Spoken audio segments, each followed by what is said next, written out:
दोस्तों, पता नहीं आजकल लोगों को दूसरों की बीबियां ज्यादा पसंद क्यों आने लगी है और होल की चक्कर में अपनी जिंदगियां बर्बाद कर रहे हैं।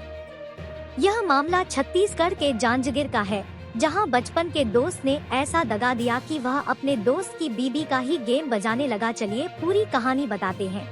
यहाँ सुरेश और रोहित बचपन के जिगरी मित्र थे। सुरेश दूध बेचने और रोहित समोसे बेचने का काम करते थे। दोनों इतने जिगरी थे कि दोनों की शादी एक साथ 2016 में हुई थी और दोनों के दो बच्चे हैं। बचपन की दोस्ती के कारण दोनों का एक दूसरे के घर में आना जाना था। इसी दौरान सुरेश ने रोहित के बीबी का नंबर ले लिया और उससे बातें करते हुए प्रेम जाल में फंसा लिया। रोहित बाजार में समोसे बेचता था, इसलिए वह दिन भर बाजार में ही रहता था। मौका देख सुरेश घर में आ गया और उसके ही बेड पर रोहित के पत्नी की जबरदस्त ठुकाई की। रोहित की पत्नी को इतना मजा आया कि वह अब सुरेश को फोन कर घर बुलाने लगी। वह उसे शानदार मजा दे रहा था। वह उसकी पत्नी का 1 साल तक गेम बजाता रहा। एक दिन अचानक रोहित घर पर आ गया। उसने बीबी को सुरेश से नग्न बेड पर ठुकवाते देख लिया। उसने दोस्त की जमकर पिटाई की और उसके घरवालों को भी जानकारी देते हुए उससे दोस्ती खत्म कर दी।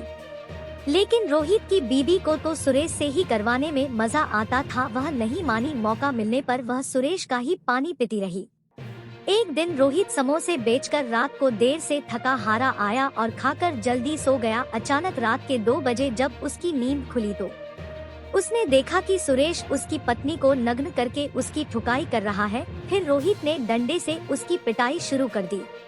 किसी तरह सुरेश वहां से भागा, लेकिन इसी दौरान रोहित ने सुरेश के सर पर डंडे से करारा प्रहार कर दिया, जिससे सर में गहरी चोट आने से घायल सुरेश थोड़ी देर दूर भागने पर ही जमीन पर गिर पड़ा और उसकी मौत हो गई।